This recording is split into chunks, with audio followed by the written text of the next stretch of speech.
Afternoon. We call the meeting of the Liberty County Board of Commissioners to order. Good to see everyone in this inclement weather. This is truly what they call it impact weather on WTOC. Good to see everyone. Mr. Moses has the meeting been properly advertised? Yes, sir. Thank you, sir. Will you be so kind to lead us in our prayer? Please stand for our prayer and our pledge, if you will, please. Let us pray. Gracious God, we thank you for all that you do for us on a daily basis. We thank you for life, health, and strength. And Father, we pause to pray that you would give this deliberative body, Father God, the wisdom and the insight as they transact the business community. We pray that you be with them. And Father God, we pause and we continue to lift up Commissioner Walden, Father God, and his family, and as they grieve the loss of their precious wife and mother. And Father God, we pray that you just be with them and strengthen them in this time. These and all other blessings we ask in Christ's name. And everybody said, amen. Amen. I pledge allegiance to the flag of the United States of America and to the republic for which it stands, one nation, under God, indivisible, with liberty and justice for all. Mr. Moses, if you will, mention the loss of the Reverend J.C. Shipman, who was a former mayor of the city of Midway. I'm not sure if you want to say anything, but we are praying for that family too. Yeah, let us keep that family in mind, kin to the Williams family also. He was a longtime advocate for justice and right, and during his earlier days, when he was employed on Fort Stewart, he had the opportunity of helping a lot of people receive jobs on Fort Stewart. And also, while I'm at it, I'm gonna call her my good friend, Miss Wright Hubbard. She was 107 years old. She passed away a couple of days before right at the first of the year, or the 31st, one of the two. And they're taking her home back to Philadelphia tomorrow to bury her. She was 107 years old, and she was just a beautiful person to help go see, and whatever the family need, we was always there for her. So keep them in mind as they travel back and forth. Thank you, sir. Moving right on. Item 4, buying your updates. Good to see Miss Daisy Jones in our presence. Hello there. SOAR reentry. Good afternoon to you. Good afternoon, Chairman and Commissioners. I do have a handout for you. Okay.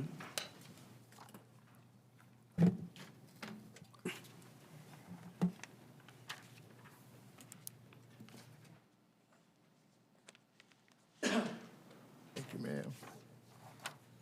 Thank you, ma'am. Hey, how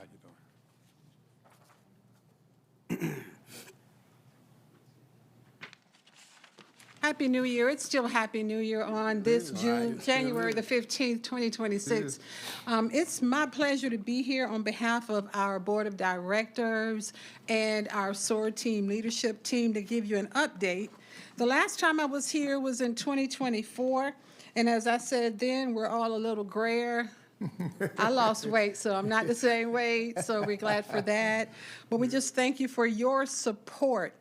I gave you a handout so that you'd have something to take away as it relates to our data and the work that we're doing at the Reentry Center. As you well know, we are in year 10, a decade of service at the Reentry Center, and the end of this month will be 14 years for the Liberty County Reentry Coalition. So our current snapshot, you see that on average, we serve 10 to 12 clients, new clients per month. On average, up to 120 new clients, and we only serve formerly incarcerated people. We do have people calling from all over the state of Georgia, people calling from prisons, wanting to get into our program, but we only serve Liberty County, and we only serve formerly incarcerated people. We operate with a 4-person leadership team. We call our team the SOAR team, navigators. I'm one of the volunteers, as well as 3 other volunteers. We have 1 person that we compensate monthly, very small compensation, our program assistant. But that position is absolutely essential to our day-to-day operations. So together we do intake and assessment.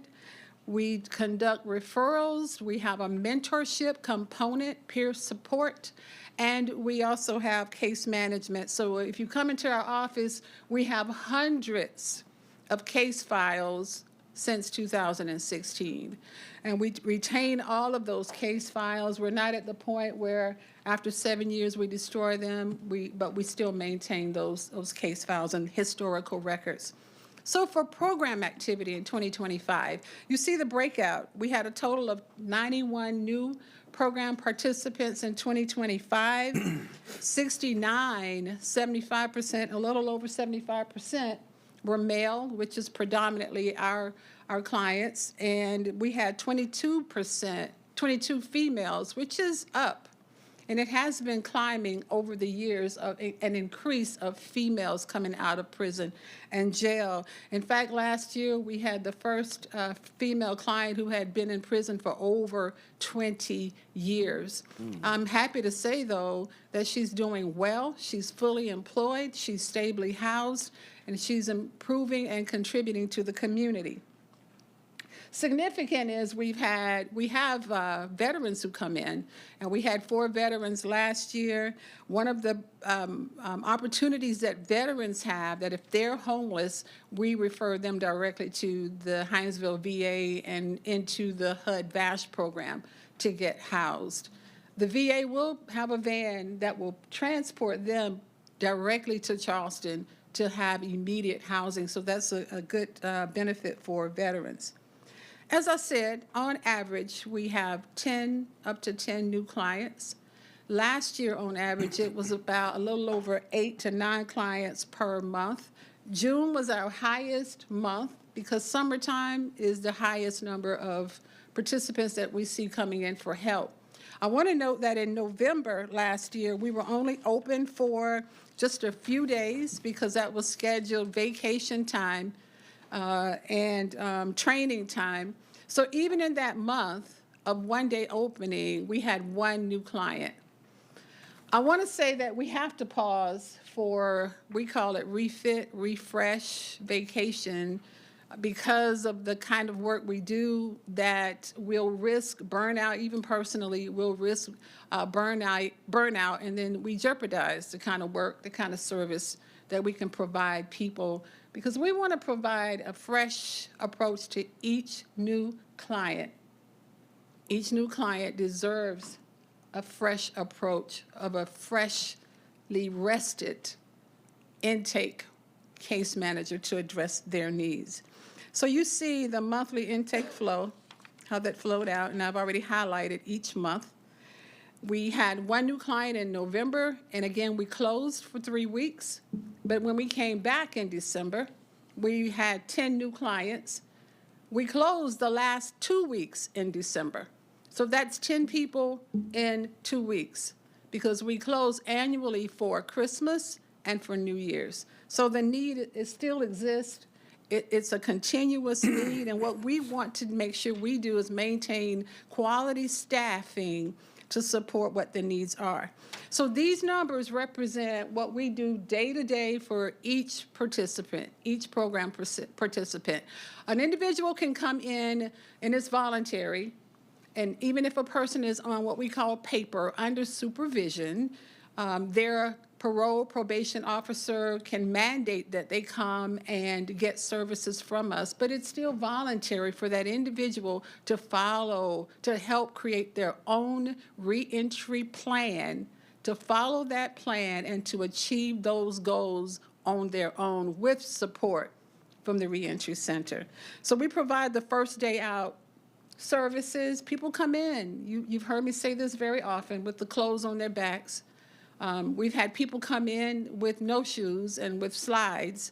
Last year, just before it started snowing, there was a young man came out of the jail, and we collaborate with the jail administrator with the sheriff's office.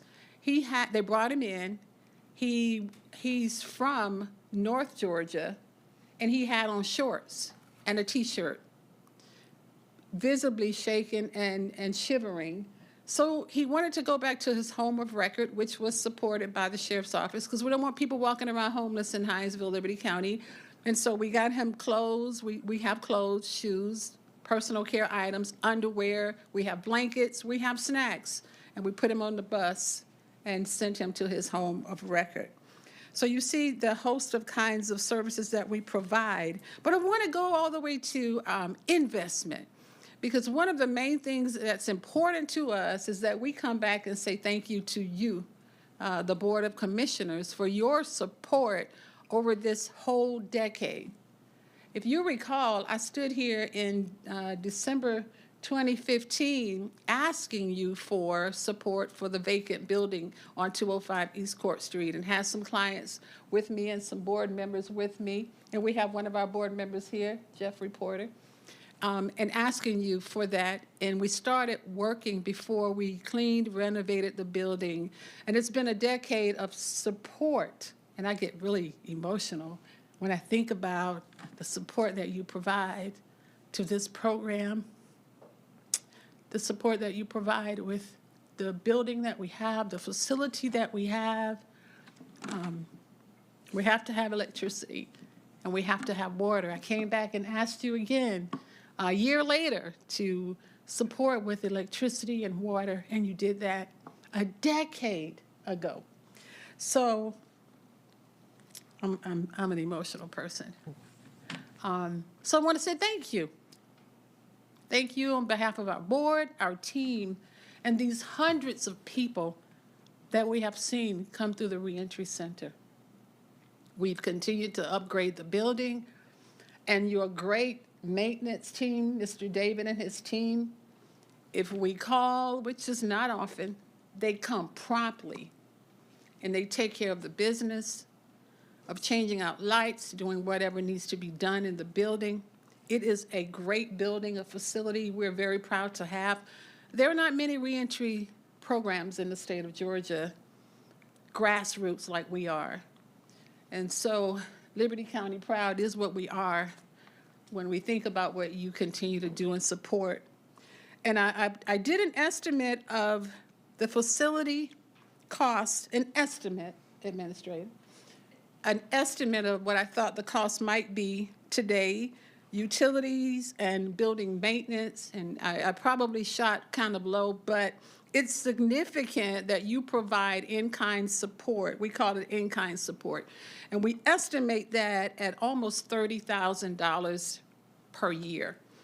And along with that, with our cash income, in 2025, we brought in a little over $47,000 in cash income that consists of grants, donors, corporate support, and Mr. Gillard, Commissioner Gillard of ESG is one of our regular, every year ESG provides us corporate support every single year. We're very proud of that. I want to say thank you to you every year for the work that you do in supporting us. So a total of $76,406 is almost unheard of for a nonprofit in a decade of service and work, and I came to say thank you. And I can't thank you enough. In 2026, our focus this year is to stabilize staffing, because people make the world go round. And we have to have committed people who will be at the door, the touch points for people coming in after they've been incarcerated and they've done their time. And we want to stand with the people who are inspired and motivated for their own success. And so we want to stabilize our staffing, strengthen our employer relationships, so we refer people. We want to maintain the use of our 10-passenger van. We have a 10-passenger van that we take people to job fairs, to training, to different things around in Liberty County, and we have gone as far as Pooler. We want to continue to maintain our revenue streams and improve them, and we want to have a big celebration this decade for the Reentry Center being sustained and continuing, and for those of you who play golf, as I close. For those of you who play golf, I invite you to join us on April the 25th at Taylor's Creek Golf Course. That's our 10th annual Swing for Reentry golf tournament, and we're just very excited about that. ESG is normally one of our main corporate sponsors, and so for all of you who play golf, we hope to see you on the course. And I just want to say thank you for letting us be a part of Liberty County and the work that's being done in the community. So subject to any of your questions, that'll conclude my presentation. Questions or comments for Ms. Jones?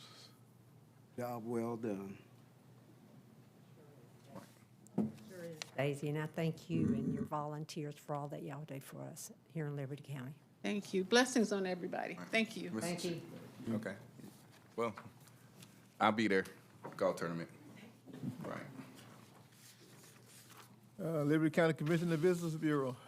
Watch this coming. I do remember that we were thinking when you got started that state would kick in some funds, but that never did happen, so it left us out there on our own. Yeah, yeah. Thank you. Thank you. Ms. Leah, how are you?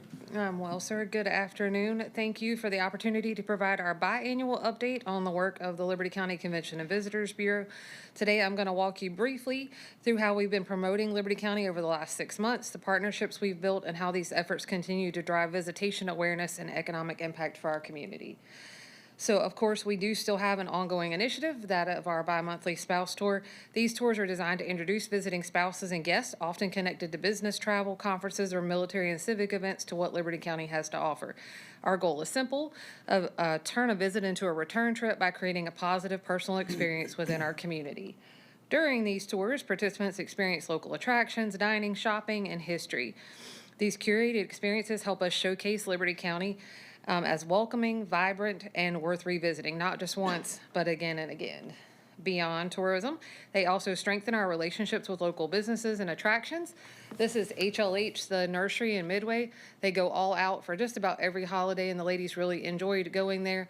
And being able to do a planting exercise is, again, another way we can help promote those small businesses that support our community. So we create that direct exposure for those small businesses while reinforcing a positive image of the county as a destination that values hospitality and community engagement.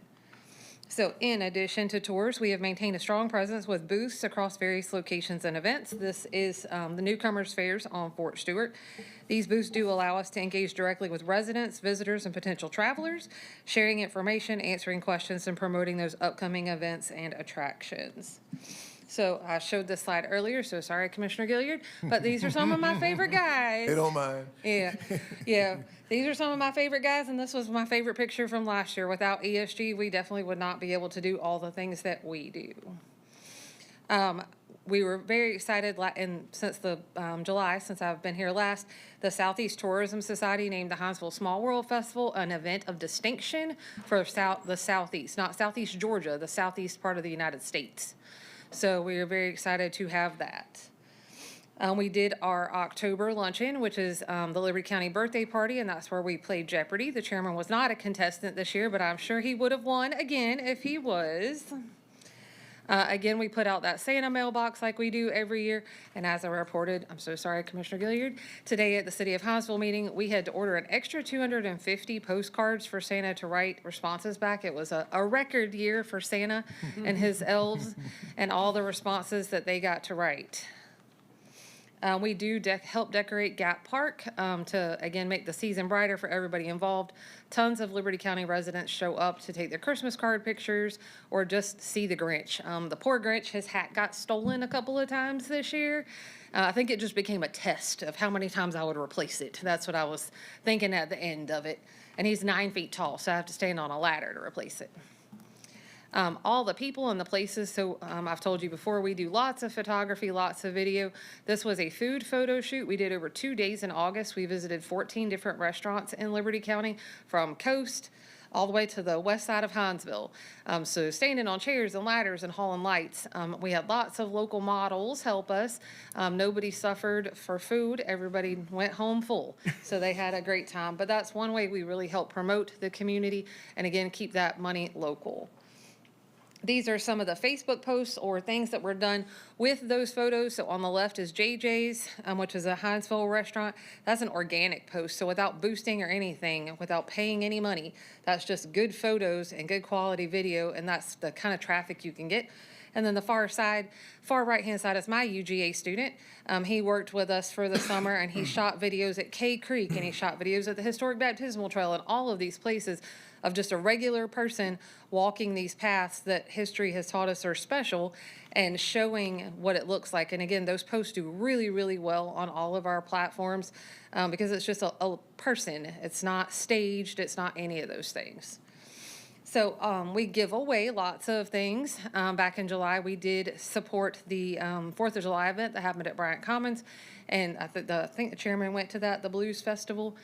And we were able to give away tickets to that. We do stuff like that all year long. It feels like just about every week we have new folks coming into our building, which is great. We enjoy having them there and giving them tours. And that is the end of my presentation, unless you have questions. And I talk very fast, I'm sorry. Oh, No questions? any questions for Ms. Leah? Thank you. And I left something on your desk for you as well, sir. Did you? Susie King Taylor. Oh, Yep. sure. Okay. All right. All right, Thank thank you. you. Have a good night. Okay, you too. Thank you.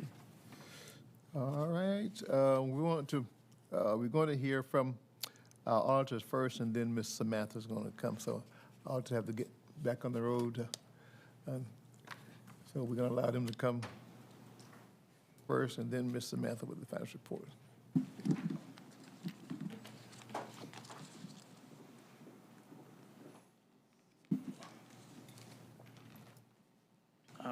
All right. Hello, hello, everyone. It's my pleasure to be here this afternoon. Glad to have a functioning clicker. That's always a good sign. So my name's Kirk Arch. I'm with Model and Jenkins CPAs. I'm here this evening to present the results of the county's FY25 financial statement audit. And we've got some good news to share, so that's always a great thing. We're ready for it. I'll give a quick introduction of the firm. I'll go over the various reports that we issue as your auditor and kind of go over what they mean, hit a couple of financial statement highlights, and then a few other things to take any questions at the end. So I have a little chart here. Malden Jenkins is considered a large regional firm here in the Southeast, but we are expanding. We do have a very special group within the firm that focuses 100% of their time serving governmental entities such as you all.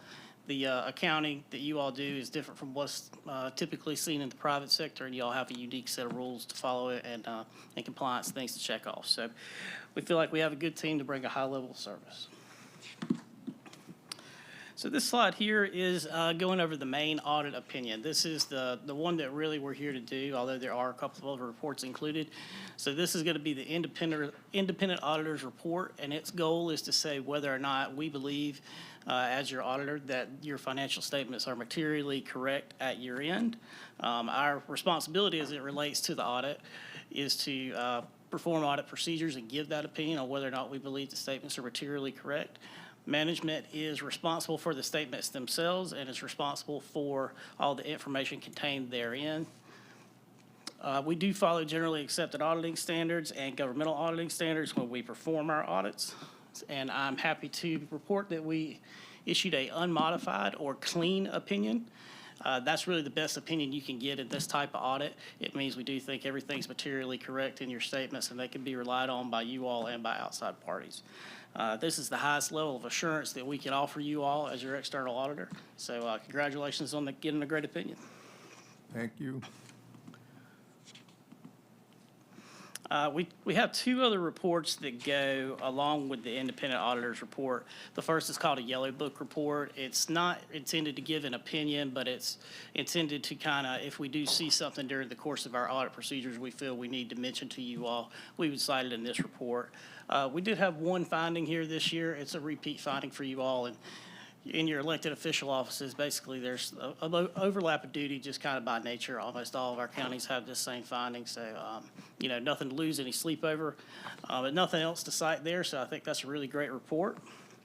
And the final report we have is the single audit report. Anytime an entity expends more than $750,000 of federal funding, you have to have a single audit, which is basically a compliance audit on whether you whether or not the county followed the guidelines of the grant that was significant. So this year, we looked at the hazard mitigation program with approximately $2.8 million of expenditures there, and we did not identify any problems.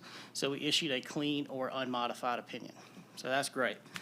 Additionally, we didn't have any management points or anything we felt we needed to report to you all. So that's kind of the clean sweep, as I like to call it, when it comes to audit. So congratulations. It's a great report to get. Thank you. So you said great several times, so we receive it. Generally, there's conversation about constitutional officers and how that went, working with those persons. Right, that was kind of the one finding we did have. There's just kind of an overlap of duties in some of the offices that just due to the nature of them, there's not many people that work there, and it wouldn't make sense to have a full staff in those offices. And you sometimes see people doing, they may be initiating and recording transactions and approving them themselves. And in a larger entity, you would like to see those functions broken out. But just due to the nature of the elected officials we have here in Georgia, the office sizes, almost all of our counties have the same finding. It's, like I say, I think it's been one for you all for a few years, so. And I think the question that I'd like to ask you, since you do this for several entities, how does Liberty County look as compared to comparable counties or communities? Oh, yeah, y'all looking good. I got some financial highlights I'm going to go over here in just a second. Right, sir? All right. Moving back, I do want to point out that, I put this slide in the wrong place, but I do want to point out that y'all prepare what's called an annual comprehensive financial report. And this report goes really kind of above and beyond what's required. It's got a lot of additional information in it. Statistical information for 10 years with both financial and non-financial information, as well as a transmittal letter, some information about you all's, how you all are organized and who the key players are, and a management's discussion and analysis, which kind of gives management's snapshot or explanation of the year in summary. So for the past few years, or actually almost past 25 years, you all have gotten a certificate of excellence from the Government Finance Officers Association. That certificate is included in your report this year from FY24, and FY25 statements will be submitted to them for that same certification this year. So, again, that's a good thing. All right, so here's a couple of financial highlights for you. The government-wide set of statements, you all have two sets of statements. You have fund level statements, and then you have the government-wide statements, which is everything kind of put together on an accrual basis, and that's the numbers I'm kind of highlighting here. We ended the year with $267.9 million in assets and deferred outflows.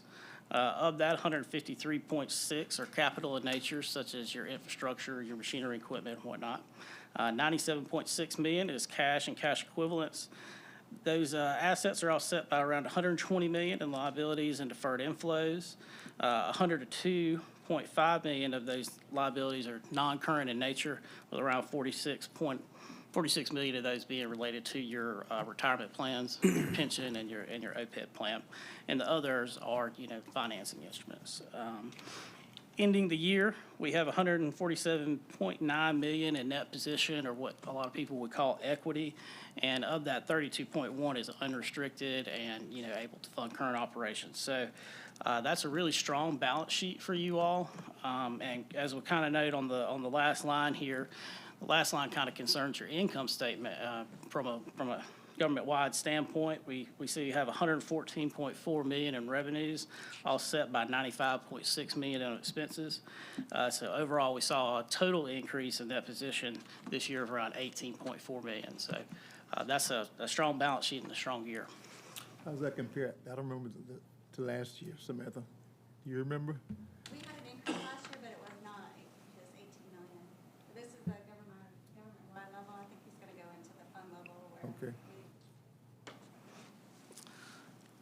I've got a little graph here. This just kind of shows, I always like to show the capital assets. That's stuff, that you all are, money that you all are investing in the community in the form of infrastructure and things like that. And what I like about this graph is it's going in the right direction every year. You see you're adding more and more and at a pace that's kind of outpacing the depreciation of those assets. So that's a great thing.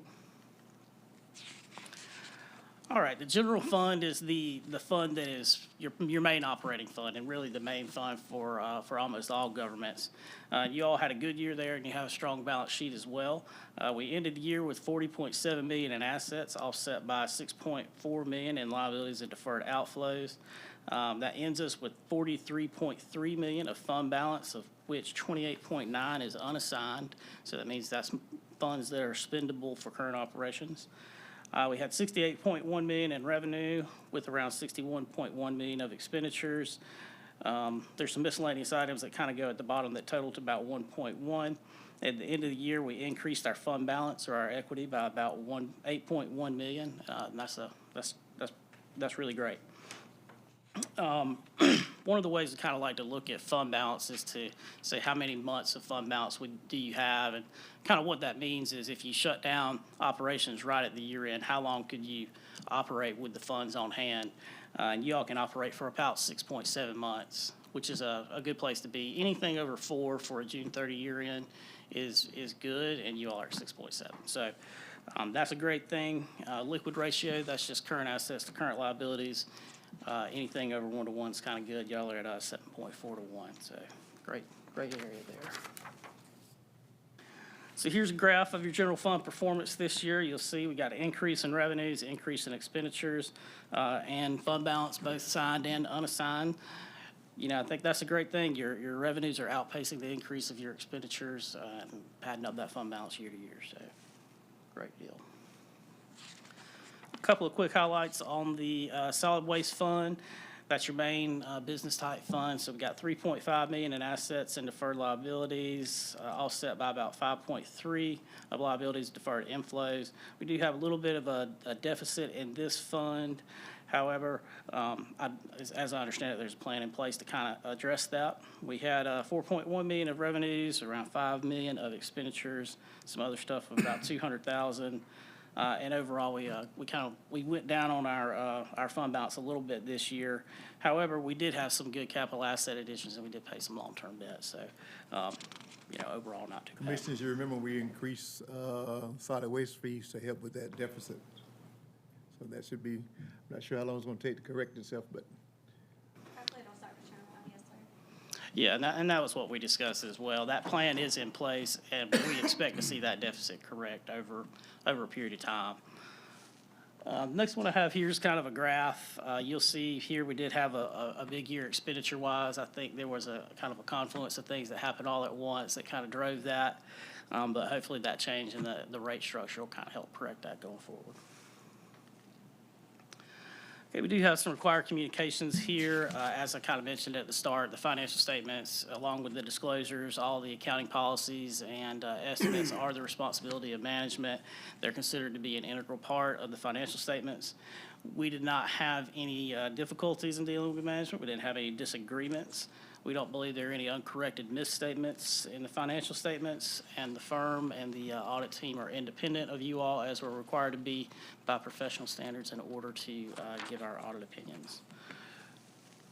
So this will be my last slide here. The GASB, Governmental Accounting Standards Board, they set the standards your accounting department is required to follow. They do like to issue standards, so we do have a couple more coming down line for next year. I don't expect that they'll have a big impact on you all. And they are always working on other things. We do provide some free CPE to our clients, so hopefully keep your finance team up to speed on those. And if anybody else needs it, we can get them signed up as well. So with that, I'll close just by saying that you all have some good opinions here. You have a strong balance sheet at your both in your general fund and at your government-wide level. Overall, I think you had a good year. Just end by just thanking Samantha and her finance team. There's a ton of work that goes into what's kind of, a short report that's in front of you, but there's a lot of time. Her and her team are wonderful to work with. They get us all the stuff that we need in addition to doing their regular job. So hats off to them for doing a great job. Thank you, sir. Any questions? Your name again, sir? It's Kirk Arch. About the audit? Or any comments? Let me start. 6.9 months. Commissioners, as you remember when we were pondering the millage rate, we had option A, B, C, D, E, F, Z, several options to look at. And the one we chose allowed us to benefit from the increase of the digest, as well as to place some additional funds in fund balance. Not as much as we could, but because we wanted to make sure, I remember Commissioner Gill said that we help the citizens out as much as we could. I say it to say this, that is a healthy fund balance. So once we look at that capital list of, because there's some things that we had deferred that I want to find out where we are with those things now. And then that should, if we handle that wisely, that should put us in good position next year. Yeah. And then that gives us time for floss to Kick in. kick in 2027. So you've done well with that. You've done well with that. That's the picture I see. If I'm wrong, Ms. Auditor, you You're 100% right. tell me. Okay. Tell me. All right. We're in a good position.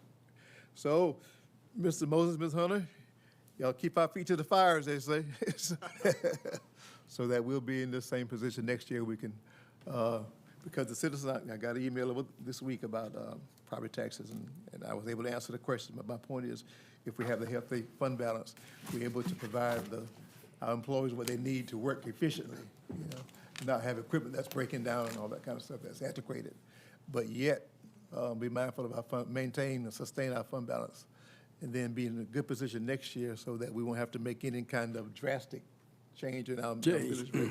And then wait for floss to kick in, and we should all be saying glory, glory, hallelujah. Thank you, sir. Thank you. Appreciate it. All right.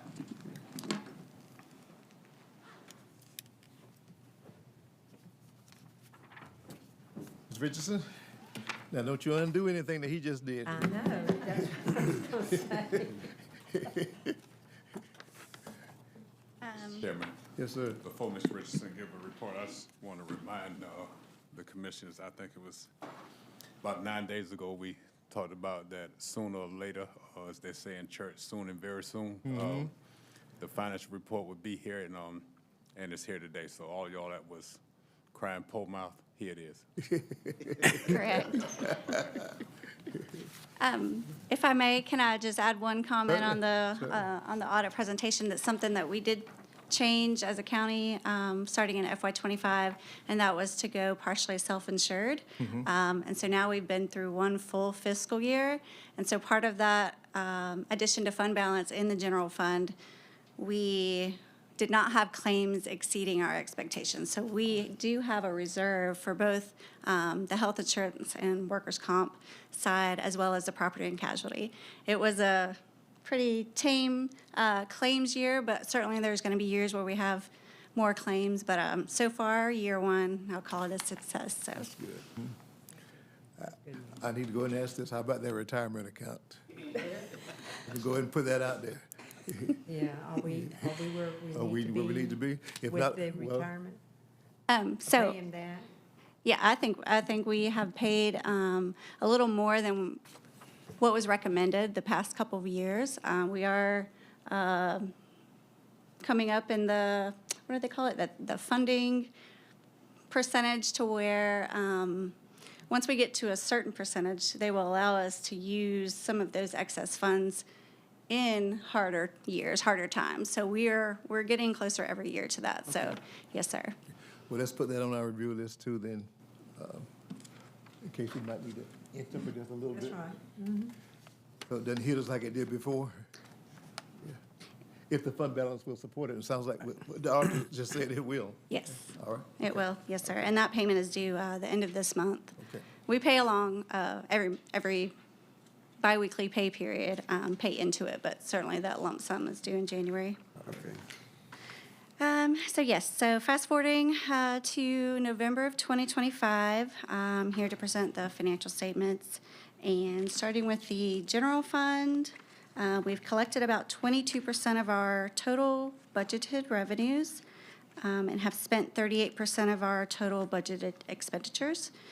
This point in the fiscal year, being 5 months in, our expectation for expenditures is to be 41.6%. So coming in at 38%, we're trending in the right direction to be under budget again for this fiscal year if it stays on course.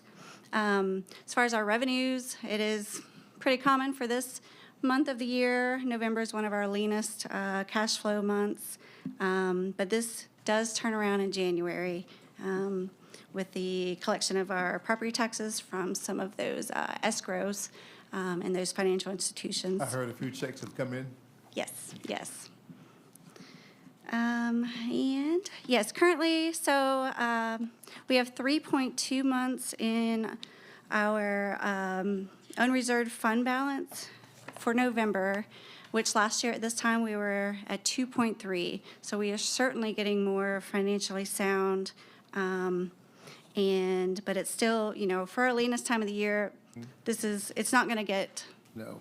down to zero where it was, a couple of years ago. So we're in Nope. yes, that was an interesting year.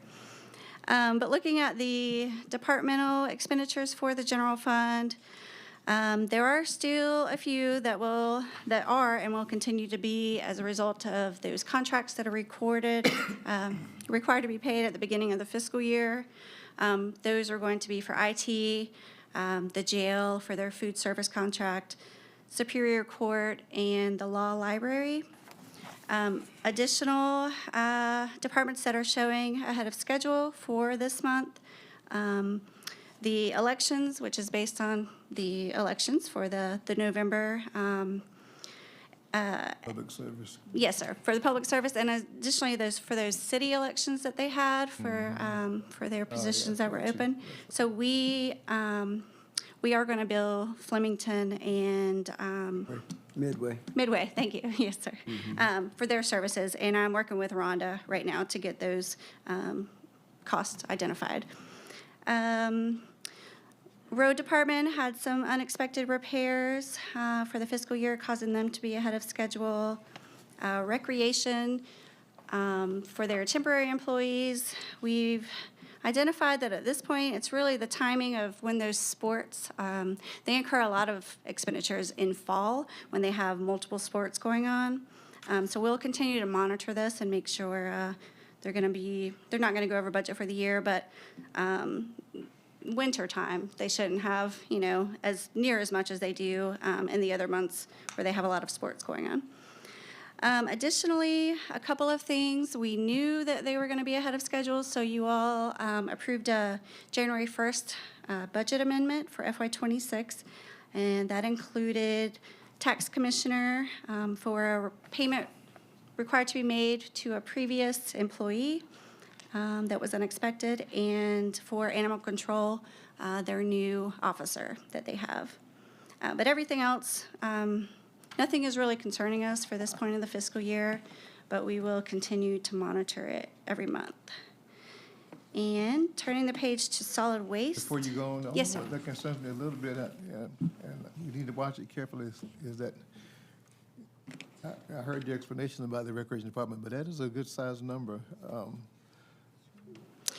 I got a question on that one, too. I'm not sure that we added anything. I know recreation activity is doing very well, I understand that.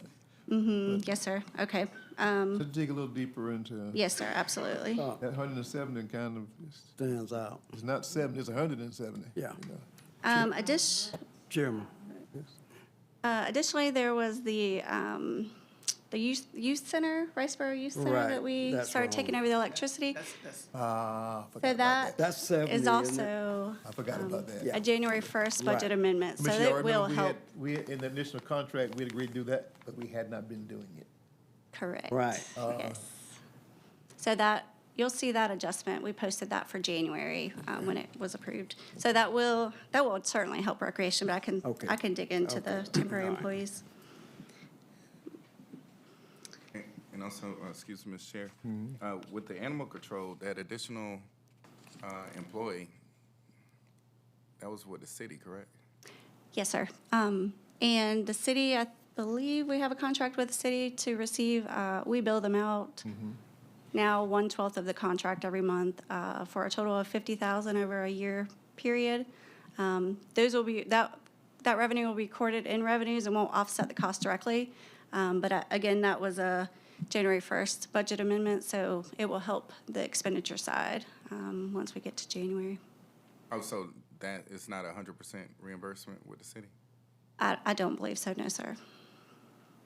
Mr. Chair, I think that's what- the contractual amount was 50,000. 50,000. And when we were negotiating, that was the previous number given, that didn't include, and we actually had this discussion today, that didn't include for Insurance.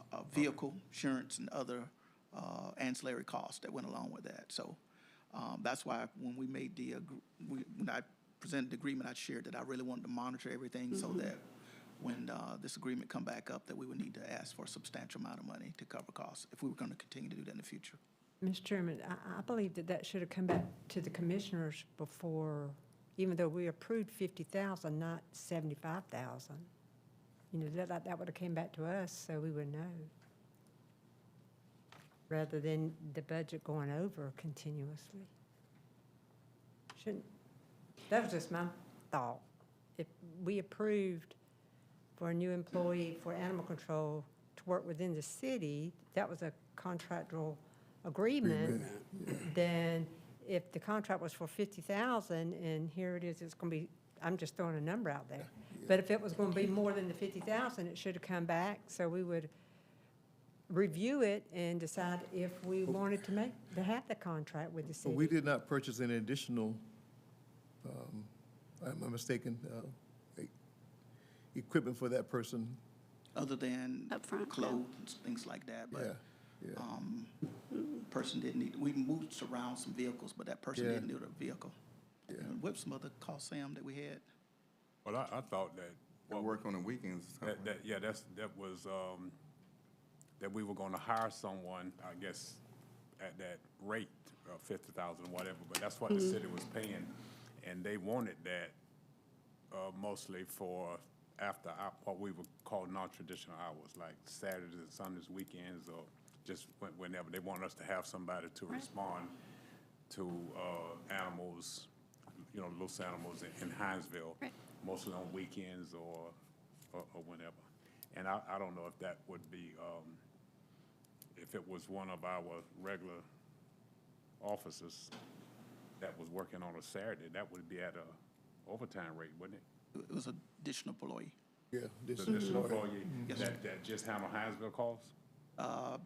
We were talking about today, they're predominantly Hinesville. So is that person on per call, on demand, or just working straight Saturdays and Sundays, if nothing is going on? It was my understanding that Hinesville wanted to give us $50,000 and we would respond as needed. And we weren't responding to some I'm of their talking calls. about- Yeah. Yeah. Just over the weekends, we would have a Yeah, we- person to respond on the Weekends weekends. and midnight if And the yeah, call, just if for the the phone city of rang. Hinesville, for 50 grand, Yeah. Yeah. not So, a new hire. yeah, We do need That to would look be a at it. part-time hire, it's a part-time, 50,000. well, according to what the salary is. Let's just get, so the overages from the uniforms and those things, not from the employee. I'm not sure what month that new employee was hired in, but I do know that that budget amendment that you all passed is not in this budget number. So Okay. it will fully, this month, this 26,000 overage will be offset Okay. when I put the budget amendment in. I All just right. didn't want to do it before you all had approved All it. right, all right. But I'm pretty sure the gentleman was hired. I think it was November. All I right. mean, the latter part of October. So technically, it's gonna take us out of the red. Yes, Yes, yes. yes. If that budget adjustment was in here right now, we wouldn't have, Okay, all right, it wouldn't be on the radar. all right. And also at the end of the fiscal year. Saying. Hopefully it If it's over offsets our 50,000, cost. If they're thinking it's gonna be, I wanna know how much more over 50,000 it's gonna be. Okay, yes, ma'am, I could get that. Get that and let us know. I didn't, we, Because, you know, yes.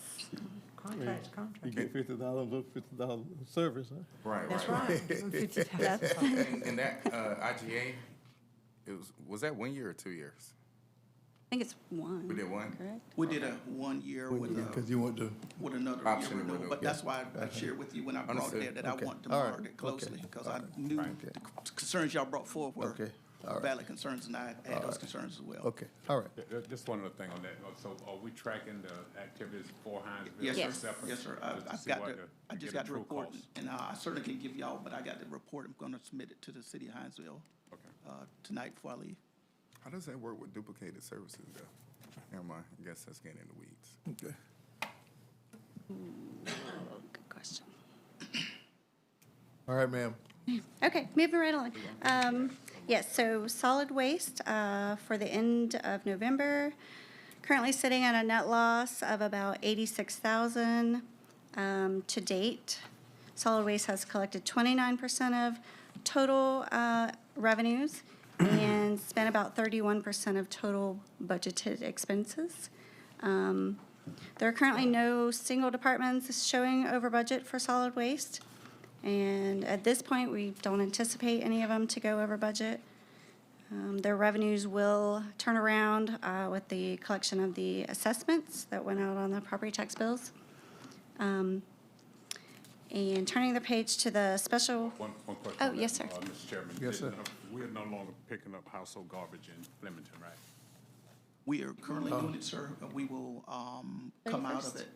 it January the 31st. yes. 31st, okay. They asked us because of having to go back and redo the contract to cover them for one more month.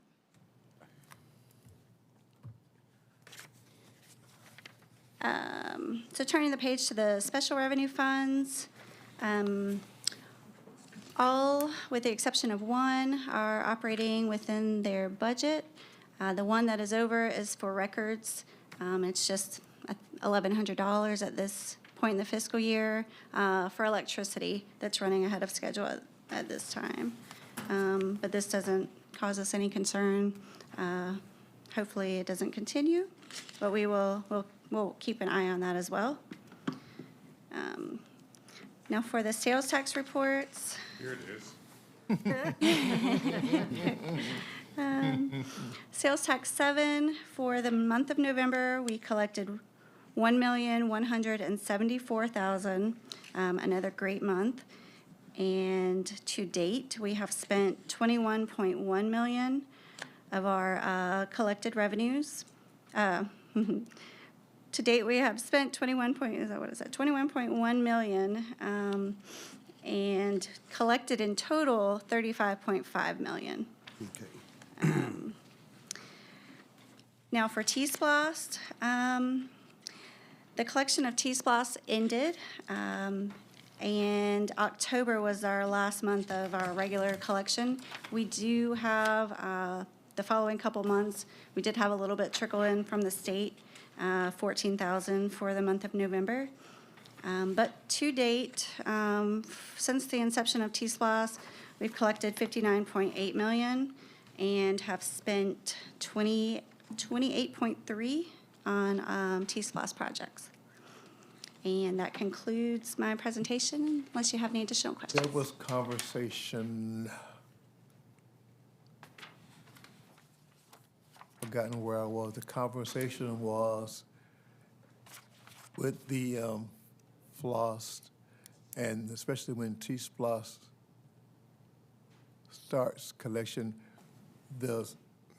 some government agencies send notices out to the taxing agencies, to the commercial people, to inform them that, okay, now you need to increase your sales tax from 7 to 8 or 8 to 9. I'm not sure, I've heard that the county does that, but someone was telling me that some entities do that, trying to ensure that, there's otherwise business have to go to the Department of Revenue website or whatever to find out If what. they're updated. Yeah. How Not it sure how that works works.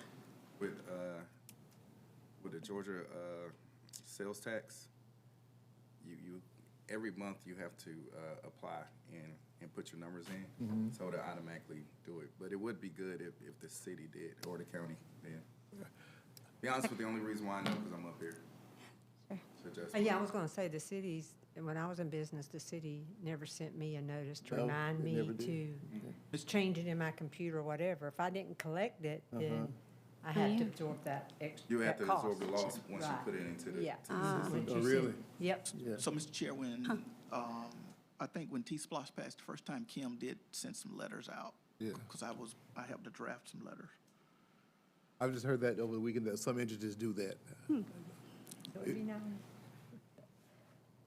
What do y'all think? It'd make it a lot easier. I'm not talking about from a commissioner standpoint, I'm talking about from a businessman. Because, I mean, some of These would be just those in unincorporated Liberty County. Yeah. We'll get a list from Nikki. I'm not And sure, also- I'm not sure, the city of Hinesville hadn't. They didn't. But what I'm saying is, 43 years, I never. I know we could do our part, but if we could just get with the other municipalities and ask them to do the same. Because to be honest with you, I get us doing it in an unincorporated area. I mean, how many businesses is that, 15? Not A many. lot, yeah. Short list. A little bit more? But Bump it up a something, little bit. something tells me, though, that Kim Ryan gets. Majority of businesses are inside the city. Very Yes, I possible, know yes, her. sir. I could call her, yes. Yeah, give her a call to Kim. Right. Something tells me she gets her money. Oh, yes. So probably what happens is, like you said, most business owners, they're gonna absorb that first. Yeah. And then they'll And then realize they it. Monthly realize change. it once I you, see. Then they Right. shorten their sales. I see. Thank y'all for the insight on it. because let me tell you, you go to that GTC website, they don't get there. Guarantee you that. They calculate it, Right. whether you got it or not. It's gonna calculate something for you. Any more questions? We reserve the right. Yes, sir, always, yes, sir. Thank you. Thank you. Mr. Long. Yes, it's my Engineer. turn this time. Yes, sir. How's everyone today? Good, sir. Good. So I'll run through a few things on the report. Everybody should have a copy of it. It's got a lot more detail in the report. St. John's Road, we've got a little bit of field work done on that. We do have a meeting with the city of Hinesville coming up Tuesday. Tuesday at 3 o'clock right Right. here. That's right. Hinesville. That way we can get it all squared away. Hinesville, Allenhurst, me and you, and whoever else comes. We are ready. Right. And I've already talked to Simonton about their portion of it, so we're in good shape. I read in the report, I'm hoping I'm jumping the gun. Maybe you're gonna talk about that. This is the Allenhurst project. Oh, no, not And that. what's happening, Allenhurst is trying to pave the roads, St. John's Road area. Talk about Live Oak in a little while. Live Oak's on the agenda. All right. I'm gonna do that last. Okay, all right. So, Barrington Ferry Roundabout, just waiting on DOT right now. Butter Blunt Road, we have letters out to the residents requesting the, right-of-way. I know that, Timmy's talked to one already. I talked to one today. So we're making decent progress on getting right-of-way we need on that one. The water line on Pecan Lane,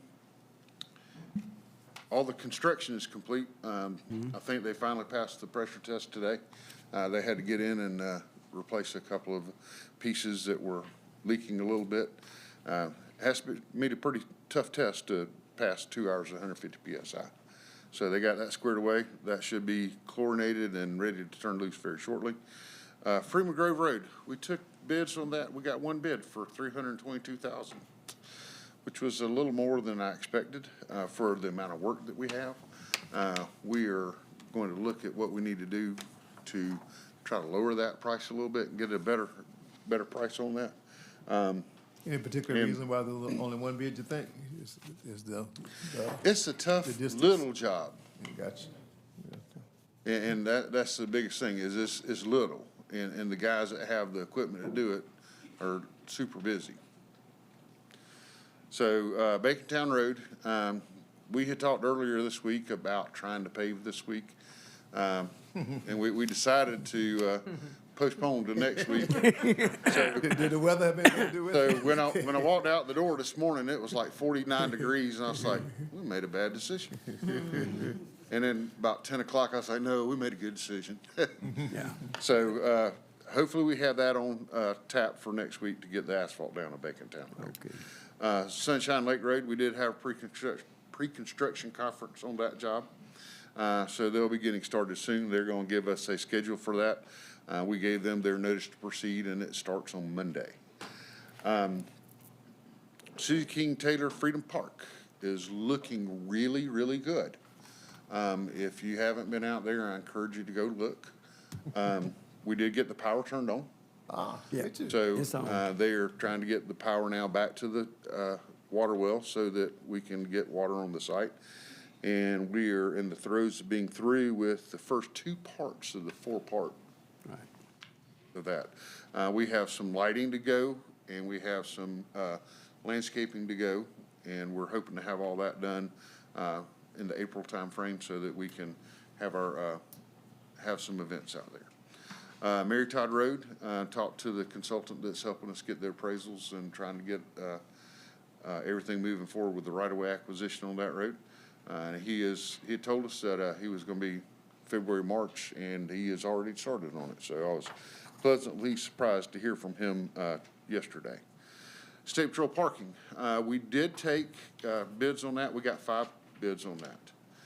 We had a low bidder of $289,217.15, which was Curb and Gutter Professionals.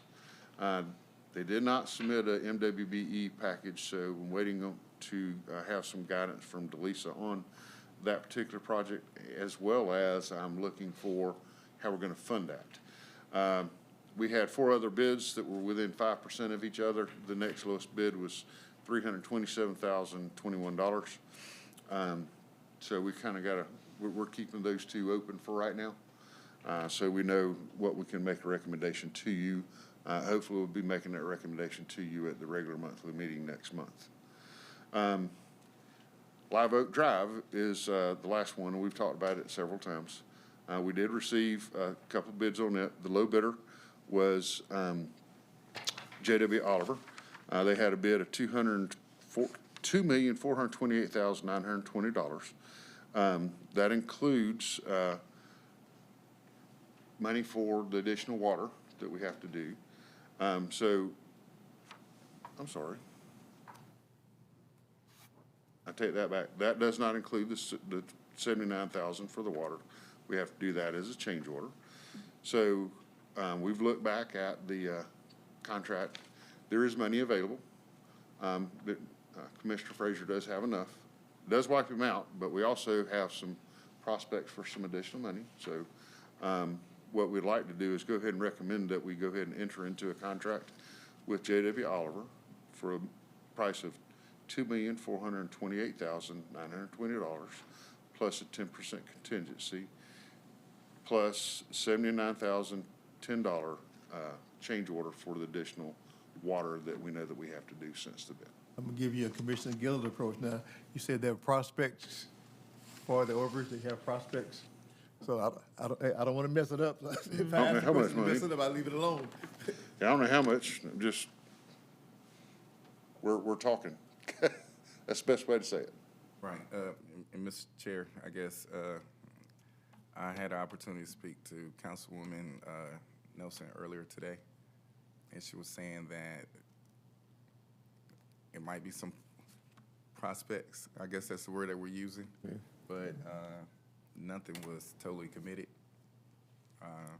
And again, I know this project needs to be done, but, you know, just like what we discussed, you know, in my particular district, there's a lot of concerns and issues with drainage and also with pedestrian walk. You know, what we talked about, Honey Ridge, definitely, that neighborhood needed sidewalks when I was a kid over there. And the other 2 that we already discussed, the backside of Eagles Landing and all of that. And Honey Ridge. And Honey Varnado. Ridge. In Varnado. Right, so with that being said, you know, I definitely need some help from from the city or anybody to, because that one project, yeah, Mr. Chair, that'd have me tapped out, totally. I was gonna ask you about city participation, so there's no, I'm still waiting to hear back Let from me my. ask the question on that, Commissioner Frazier. Now, this, the water line now, and I know coming up to 196 on Live, they did up there around Trinity, up to Trinity Church. The city did all of that. What, is it the same water line? Do you know if is that Transact line, Trent?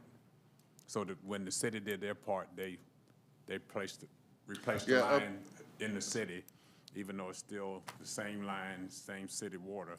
Should have been running. They cut it off and let the concrete stay At some point, that had to have for a happened. future project, I guess. At some point, that had to have happened, because it's definitely the Transite pipe. So, Well, I guess I'm saying, let's say there is no sidewalk drainage project over there. Let's say there is none, and that's a city line. And I'm It gonna just clear my stays- throat when I say this.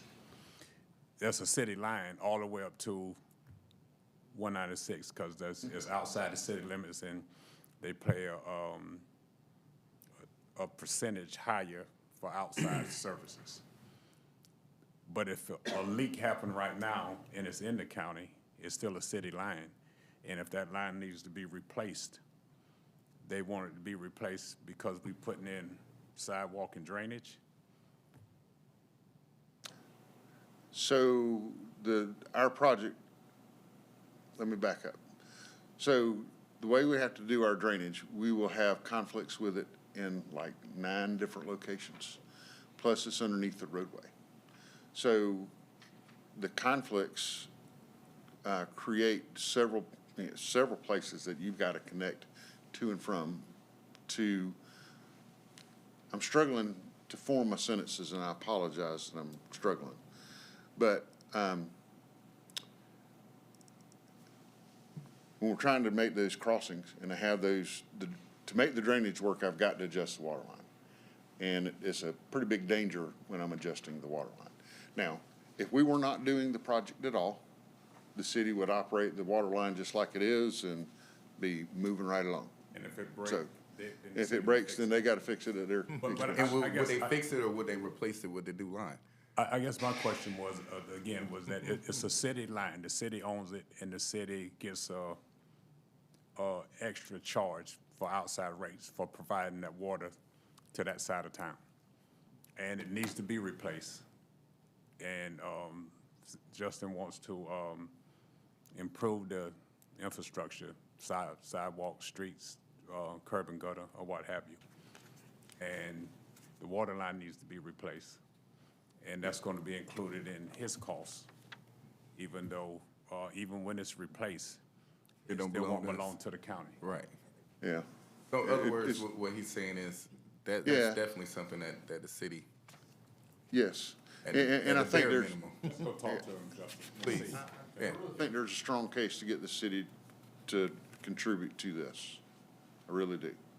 Yeah, that's a strong case for their line that they That they own. not only contribute to it, but pay for it. Yeah, but Yes. let's talk. Let's try Right, to we meet could do with that him. next week. Yeah, right. If after that's the- okay. After the holiday and the snow and everything. We'll get over there and see him. Okay, I mean, we both got trucks, we'll make it. yeah, we'll make it. was that part of your conversation with Ms. It was. Nelson today? It was, Okay. right. So he, She wanted to get with our administration team and theirs. And of course, I would love for Commissioner Gillett to sit in with that. But you know, and mean, I it's- totally get what you're saying. It's good that she would, talk with you about helping finding money, but her line ends right there at Trinity. For this, that's her district, or is that, I think that's Ortiz too, right? I think it is his, cause that used to be, that's where Carl lives Right. up in there, and that's where, and Ortiz replaced him, so that's really, District Or 5. 5. And see, that's the thing, Mr. Chair. Well, obviously, you know your old district. It changed a little bit, but now I literally represent a portion of 4 out of 5 council members. yeah, boy, I got 4 of them too. yeah. Oh, and the municipalities. How you sleep at night? Sleep good. Sleep good. Oh, man. Just crying every 2 hours. All right, so they're gonna, powers that be are gonna Yeah, meet.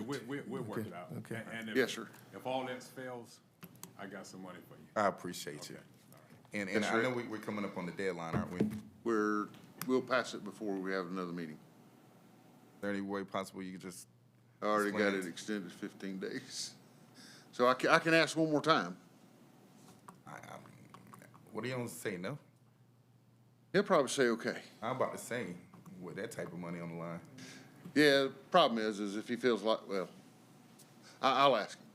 So, you know, what we're doing is we're tying up $2.5 million of his bonding capacity, whether he gets the job or not. So I mean, it seems like he's gonna get the job. We just have to figure out, just get the funding. absolutely. It's just a funding mechanism that we're kind of, I think we'll work it. It'll work. right, we'll be able to work that out by next week. Work it out. Okay, so what I'm hearing is I need to talk to the contractor and ask him if we can go to the February 2nd meeting? What's the date for next meeting? Mid-month. This is mid-month, No, not about February. That's too long. February 3rd. That's too long. That's fine. February 3rd is that's our regular meeting, Tuesday. Yeah, I can be back at the regular meeting. I'm glad my attorney is here. Or can we make a motion contingent upon the finance package being compiled in the amount that you're presenting here? Can we do that? Yes, sir. You can certainly do that. Once you say that, and you can give Mr. Mosley the authority to tell me to go. Yeah. But also, I guess for clarification, if we do that, and hypothetically, the city, we can't find any more money from that, we'll still be obligated. the full Well, amount, I mean, correct? if you don't find the funding and you say no on the funding, then we have to turn the bids down.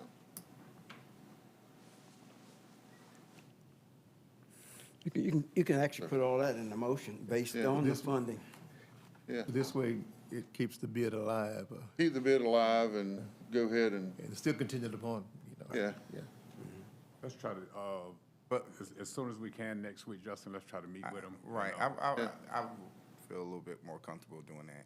The Yeah. only reason, because I don't want us to approve it, and then, the city just say, nah, we're not gonna help, and then, because it has to be done.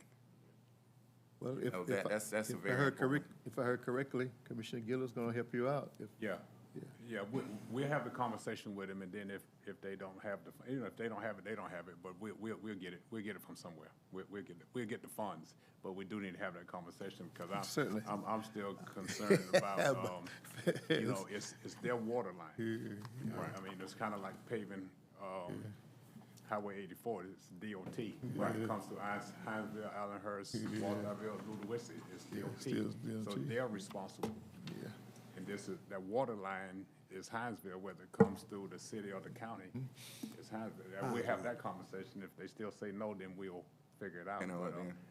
And then I don't think we have to explain to them that it's their line. I mean, I think they know it's their line, They right? got to know. Right. But, They're gonna try you. and for us to, we're gonna pave the road that ties in, but their water line is their line. That's Right.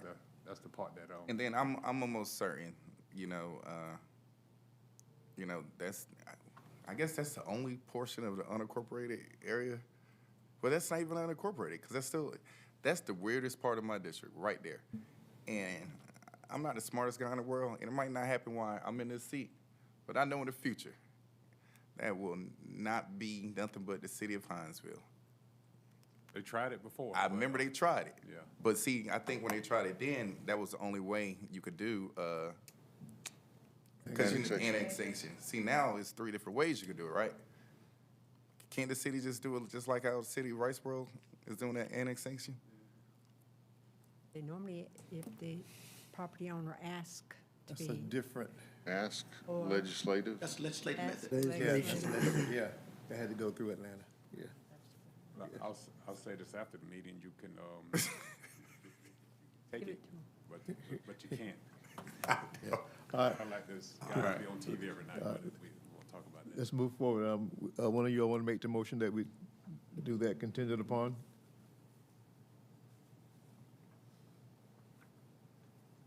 Just trying to keep the bid alive, otherwise, even though. So, Trent- I mean, what I can do is, I mean, if you want to wait, it sounds like Commissioner Frazier really like to wait until the February 3rd meeting? Or 2nd, 3rd, okay. What I'll do is, I will send a letter to the contractor and ask him if he'll extend it to February 3rd, and then that way, if, we'll have to take action on February 3rd, one way or the other. Right. Because we I can't. mean, we're gonna take Yeah, action. yeah, we still need to hold his bond and, you know, hold him hostage, Right. so, Okay, okay. All right, I can do that. yes, sir. All right, Thank you. that's all I need, that's all I have tonight. Any questions for Mr. Trent, before you Long? go. No, come back. No, Run, Trent, run. Mr. Mosley, do we want to, Trent, you want to bring him up to speed from this morning, or you want to wait till the next go round? Okay, all right. All right, go ahead. Go. Attorney Davis, welcome. Good evening. How are you? Good. How are you folks? Very well, sir. Before you is a resolution authorizing the transfer of your vacant property on South Main at 135 South Main. This was the property we've earlier discussed, and it authorizes the transfer to the Downtown Development Authority of the City of Hinesville. As you know, they've identified this property as a great opportunity to help revitalize the downtown business district. And I think originally it might have been contemplated that they would offer the property for sale, but I think more recent conversations indicate that perhaps they themselves, the Development Authority, would renovate it and lease it to an operator. But either scenario, the property would be revitalized, and that this resolution authorizes the transfer and authorizes the execution of an intergovernmental agreement to accomplish that transfer. And as we discussed, it imposes different conditions on the transfer of the property. It has to be actively developed in a fairly prompt fashion. You have the right to repurchase the property for nominal consideration if it's not developed in a timely fashion. And of course, you'll have say and some input as to architectural design and how the renovations occur. But it's consistent with our prior conversations about this property. But if you have any questions, I'll be happy to answer them. And it authorizes the chairman. I expect, you know, the Development Authority has not had a chance to review the agreement. If they do, there might be some questions, there might be some modest revisions or tweaks we have to make to the agreement, and the resolution authorizes the chairman to make those revisions, so it doesn't have to come back before the board. Because I think It would come back? would not. Would not. If they're substantial, they would, but the kind of modifications I'm thinking about are just very small changes. Because I think they're anxious to get going on the project, so we don't want to They've been delay it. waiting on Hear us. that. I bet, especially Yeah. when they're getting something for free. They've been But, waiting on us. Mr. Chair. Well, that's another thing, not entirely free, you know, the board would share in the net proceeds. If there's a sale, it'd be easy to qualify, but if it's, or quantify, but if it's a lease, it might take longer to realize any profit. But at the very least, you'd be entitled to half the net proceeds, up to the amount of the fair market value of the building at the time of the transfer. So as you folks know, the property's been long vacant. You know, it has significant issues. I don't know if they're structural, but it's going to take quite a lot to renovate and restore that property, so. Mr. Chair, Mr. Davis, what, and I was looking for that part in the contract. The sharing of the profits, Right. I believe it's paragraph 3, Commissioner. Let me see. Yeah, it's paragraph 3. Under the consideration? Mm-hmm. And it just provides that, you know, we don't really know yet what kind of investment the Development Authority will make. So it provides that the two bodies will get together and decide how to allocate the net proceeds. But in any event, your minimum return is going to be 50% of those net profits up to the fair market value of the property. So net profit from the lease agreement Or the sale. or the sale? If it's a sale, it's kind of easy, like I said, to quantify. It's whatever the proceeds are, pretty much up to the, half of that up to the value, the fair market value of the property. But my expectation is you wouldn't realize that because, I think I'm not sure what the fair market value of the property is, but given all its challenges, I would say that, I wouldn't be expecting a lot of money But whatever the fair market value is, you would share half the proceeds up to that amount. And if it's a lease, a little bit more difficult, you just have to track the proceeds, but at a certain point during the lease term, whether that's 5 years or 7 years, whatever the length of period, they'll start to realize a profit, and you'll get to share in those profits up to the fair market value of the property. Okay. So it's saying the profit. So, but how would that work? So what I'm saying is, so if, say for instance, the HDDA, they put the money in to do the renovations.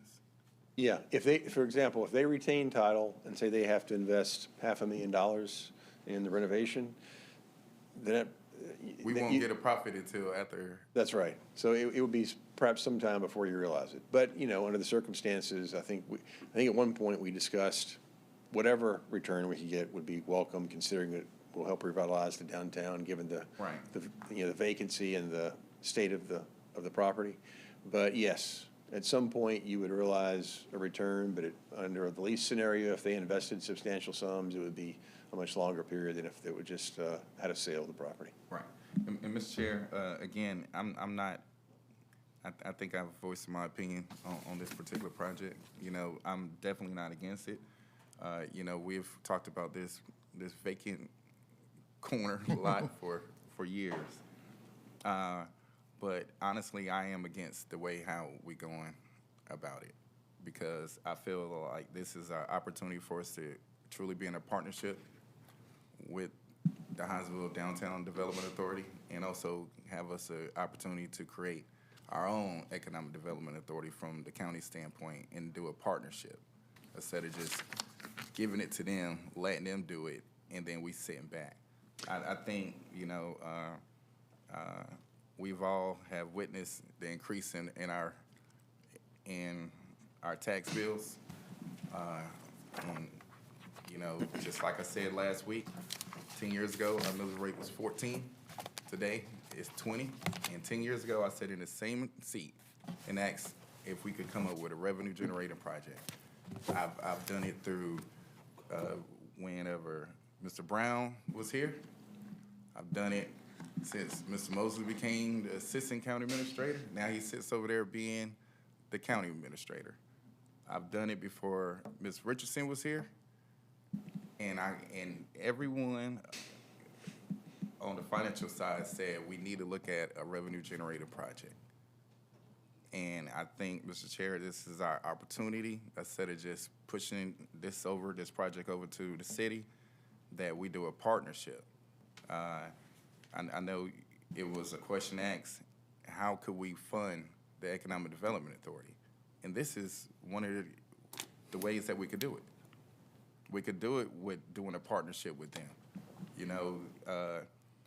There's money out there for us, through the Department of Community Affairs. There's money out there, but we have to create that economic arm to be able to receive the money. So again, I'm not against this project. I know the project needs to be done. I'm a huge fan of everything that they've done in the Hinesville downtown area. Matter of fact, I own a business in the downtown area.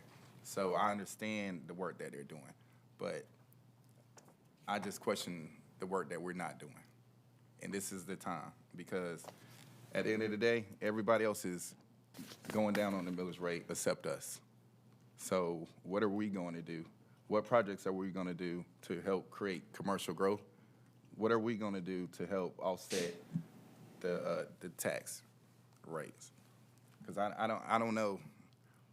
But I could tell you, I've been getting phone calls from people in my district where their mortgages are going up to $300 extra a month. That's unacceptable. As a matter of fact, my mortgage went up. Not because of the Board of Education, not because of the city of Hinesville, not because of nobody but the county. Commissioner Frazier, I take issue that you as a commissioner who sat here with us through not all, but a lot of the budgeting and millage process would say that we are being unfair to the public. That's such a miscommunication. With all due respect, Mr. Chair, I never said that we were being unfair. Did you not vote for the millage, sir? I did, but also, Mr. Chair, for years, I've asked you for support with offsetting Commissioner this Frazier, millage rate. I'm not going to entertain You, see? this as a part of this proposal that's here now. Okay. If you want to make a motion, that happens, then I'll allow you to make the motion, and we'll see where it goes. But this is a A proposal. motion that, I need to make a motion for what, sir? Just for clarification. The motion that you, the direction you think this project should go as versus where Okay. our county attorney, and you all know the city came to us with this proposal. They have someone who's ready to move forward with this project, who's done this kind of development. The building, you're right, the building has been sitting there for all that time, and it's further deteriorating every day, and if we keep waiting, it's gonna fall down and not be any good to anybody. The city is willing to put its resources behind it already. The mechanisms are in place as we speak to move this project forward, so I don't see a reason to hold it up. And with all due respect, Mr. Chair, I have receipts that I've been requesting for this Liberty County Economic Development since 2020. And I should say, this resolution doesn't foreclose the opportunity of having some sort of joint venture or partnership It is with a joint venture. with the city. But, you know, I think as we discussed earlier, the ultimate goal is to help revitalize the downtown area. And so whether it's a partnership or not, the objective is accomplished by, what's proposed in the resolution. The benefit is, as we discussed earlier, the county would not be responsible for any financial contribution to the project. So you get the benefit of the project without the investment, other than the investment of the building itself. But if you'd like for Ms. Richardson or someone else to do a financial analysis to see what kind of return, but I would expect when we're talking about, revenue-enhancing projects or generating projects, this probably was not the kind you folks had in mind. I mean, I would be hard-pressed to see, a real robust return on this investment, or if you would, it would be for quite some time, given the state of the building and its condition. And but again, all those things could be explored if you'd like. It doesn't help to ask questions and enter into a discussion with the Development Authority and see what you'd like to do. But absent that, you have the benefit of your agreement with them. You achieve the objective of revitalization without any sort of major financial cost. But I'll be happy to answer any questions. I think we should move forward. Mr. Chairman, if you accept the motion, I'd make the motion, we approve the resolution with an intergovernmental agreement with the Hinesville Downtown Development Project. Motion in a second, we approve the proposal as presented by council. Any further discussion? All in favor, show of hands, please. All opposed? All right. Thank you, folks. Thank you, sir. Tax collection for the city of Walthamville, Mr. Mosley. Mr. Chair and members of the board, you have before you here contract with the city of Walterville to collect taxes on behalf of the tax commissioner. Basically, the same document that you saw before. One thing I want to bring to your attention, if you turn to page 2 for your consideration, is on several months ago, we also did with the city of Flemington. And the one thing that was left out of the city of Flemington was the payment to the tax commissioner. And the city of Flemington, in the meantime, has contacted us about where you see right there, payment to the city, a payment to the county. They want to us to look at the amount. In the city of Hinesville, agreement is capped at $9,000, but you see here in the city of Walterville, it's also $9,000. In light of city of Flemington want to renegotiate that price, I would request tonight that if y'all would approve it, that we could go back and look at this amount, because I don't think it's fair that we pay, Hinesville has 9,000, you have a smaller municipality paying the same amount as a larger community. So Walthamville, we will be looking for the lesser amount. Well, this is what they agreed to, because based on the agreement with the city of Hinesville. This basically the tax commissioner copied the one that he had with. Copied and pasted, just changed. But in all fairness to them, I don't think, if with the city of Flemington saying, hey, look, can you re-look at our numbers? And they're about the same size, I don't think it's right for them to have to pay that kind of money. So, wait a minute, so this is the amount that they are paying to the tax commissioner of This the is county? this is the amount they talked about, but with Flemington saying, because Flemington's even lower, Lower but they than- want to go even Lower. lower, because I think Flemington's about 6,000, they want to go even lower. And here Walterville, which is not too much bigger than them, you ask them to pay a price that we're paying Hinesville. Okay. Probably even less people in Walterville now. So is that something that, Right. Mr. Chairman, that the tax commissioner would negotiate with them? The cap? Yeah, that was my question. I mean, it's 9,000 for Hinesville, and so when Flemington said that, you know, that they wanted this contract, they said, okay, we'll do it for 9,000. And then when Walterville say they want the contract, they said, we'll do it for 9,000. And you saying it should be based on population. Oh, parcels. Parcels. Yes. That's the way it So- should have been done. Well, I mean, who from the, I guess the tax commissioner just said, well, you know, this is what we have with Hinesville, this is what we do for you, knowing that it's smaller? I mean, I don't think, I just think, sir, he was trying to get a contract. I don't yeah, think he. well, yeah, you get a contract. I'm that's- assuming, sir, You so- get a contract that's worthy. I mean, that's why LeBron makes more than, So, you get what you pay for, but I'm saying if it's that much smaller, you just don't use the same contract. And if Walterville wants a contract, they say, yeah, give us that one. But if it should be based on, Yes, sir. And, but, you know, in all fairness, they have already adopted the agreement. That's what I was gonna say.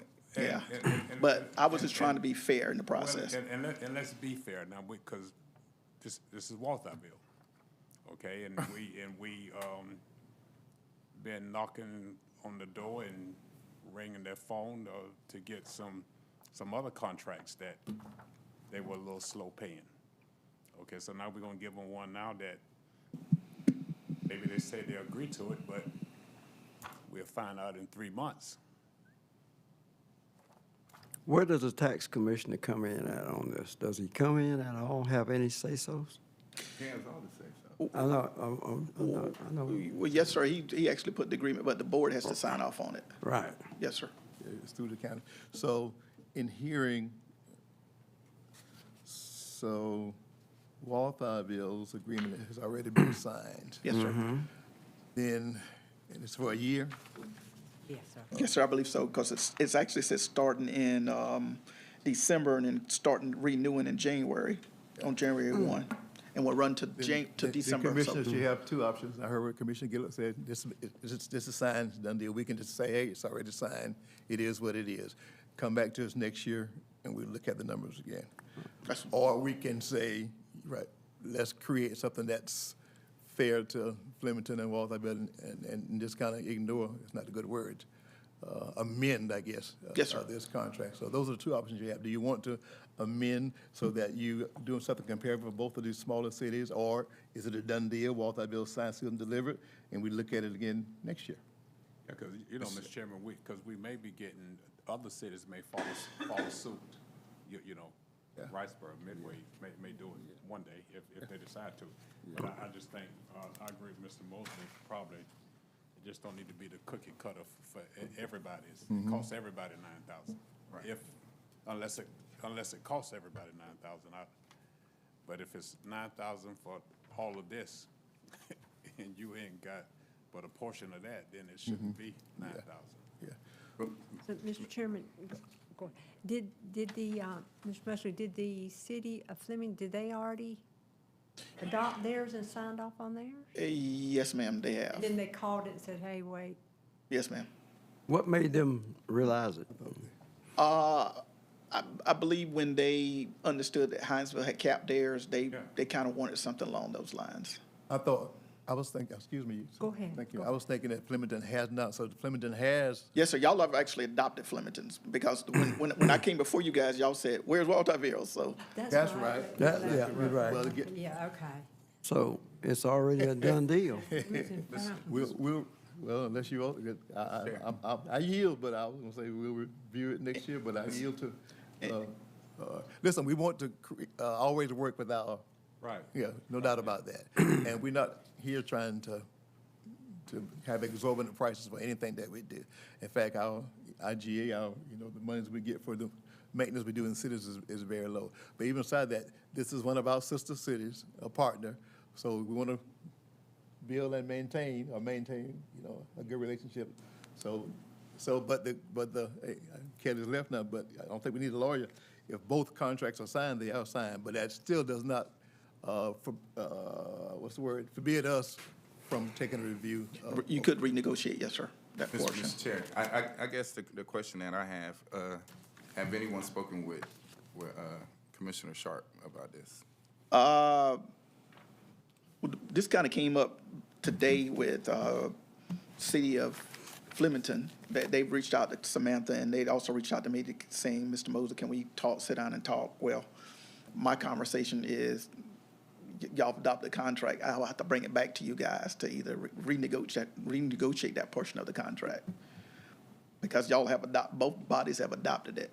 And in light of that, that's why I was talking to the chairman today that I want to bring that to y'all attention, because I just want to be just about with everybody. I appreciate the transparency, but I mean, I think the collector of the money should be contacted and communicated with too, because I mean, Mr. Chair, he might say okay. Yeah, he might, yeah. And what I'm saying is also have you all put a formula together to say, okay, well, with Waterville and Flemington, because of the amount of parcels. See, they never had to until now. Right, because we only had one. Yes, yeah. So what And I'm then- saying And then is- I will say this, Mr. Sharp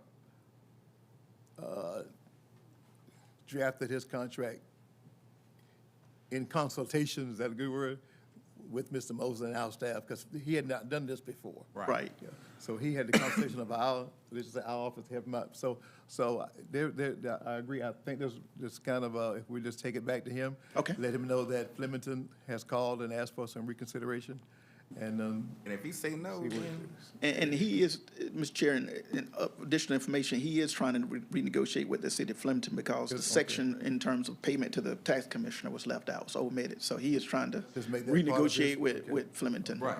So that contract would have to be amended anyway. Yes, sir. Because he's the one that actually gets the money. The commissioners do not. We get a- Well, we get a fee. he gets his payment, and then we get our Portion payment. of it. And we Yes, get- ma'am. yeah. And then we get back. That's how we get involved in it, because it's a, Okay. yeah. Yeah. All right, just take it back to him and see how he feels about,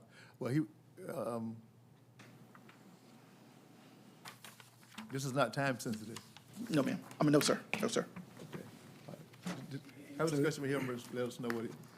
Yes, sir. I Can will. you have it back by the next meeting? Yes, sir. We will. Especially since he's already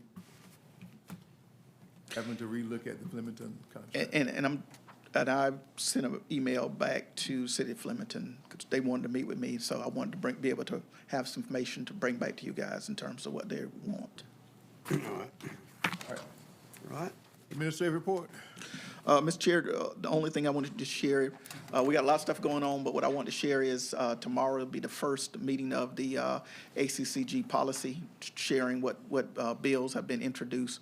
And we've, meeting with Jimmy McDonald, he's already shared that one of the biggest issues, and the speaker has already mentioned it, is how to address the rise in ad valorem taxes throughout the state. And so we believe that they may try to do some things to introduce legislation that curtail that.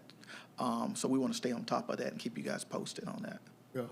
I told someone today, and I just wish I had a magic wand to get information out to everybody, but it's not a Liberty County problem, it's a statewide problem. Statewide problem. It's the state, it's not just a Liberty County thing. You hear the same thing, counties to our right and counties to our left. No, it's not a Liberty County thing, it's statewide thing. But I still advise some people, I said, please go and see your tax assessor. Even though the bills are right out, the next year's coming, so go see your tax assessor. Make sure that you have all the exemptions that you qualify for. But it's not just a Liberty County thing. it's a little frustrating, but Sunday I heard Speaker Burns announce that publicly. This is a statewide issue that we're working with property tax increase. And Mr. Chairman, to reemphasize that, I attended the meeting last night at Riceboro, and Keith Payne was there, and he really did stress that last night to the citizens of Riceboro who did attend. And, you know, Riceboro is talking about millage, so all of that was brought in last night. And also, Mr. Chair, I do sit on the ACCG Policy Council, so we meet doing session every Monday at 9 a.m. So after you all get updates on Friday, if y'all have any questions, concerns, please let me know, because we will be doing the voting on those Mondays on those particular issues, state issues, so. Thank you, sir. Please keep us up on the data center conversation. Oh, I could tell you where that's going now, but. Yeah, that's a hot issue. Right. I didn't mean, I'm sorry, sir. That's all, sir. All right? Yeah, that is. All right, thank you so much. Appreciate everyone. This is MLK weekend. A lot of activities going on in that county. They've been publicized, but the kicks off tomorrow, 7 o'clock at First Line down in Riceboro. What's going on? The breakfast, it's the opening night, which we do there. In fact, you'll get to see Mr. Mosley. He won't be doing Shakespeare, but he'll be doing some parts. Oh, man, he's not doing Shakespeare? 7 o'clock tomorrow at First Line, Riceboro. little bit, Joe. The breakfast Saturday morning at the complex, the youth event Saturday evening at First Line, and then Sunday to close out at First Line at 5 o'clock. So it's kind of but you have a flyer was given to us a couple of weeks ago, I guess. It's in your paperwork. We'll be happy to share it with you again if you need that. All right. All right. Chair, entertain a motion to adjourn. So moved. Second. All in favor? Thank you so much.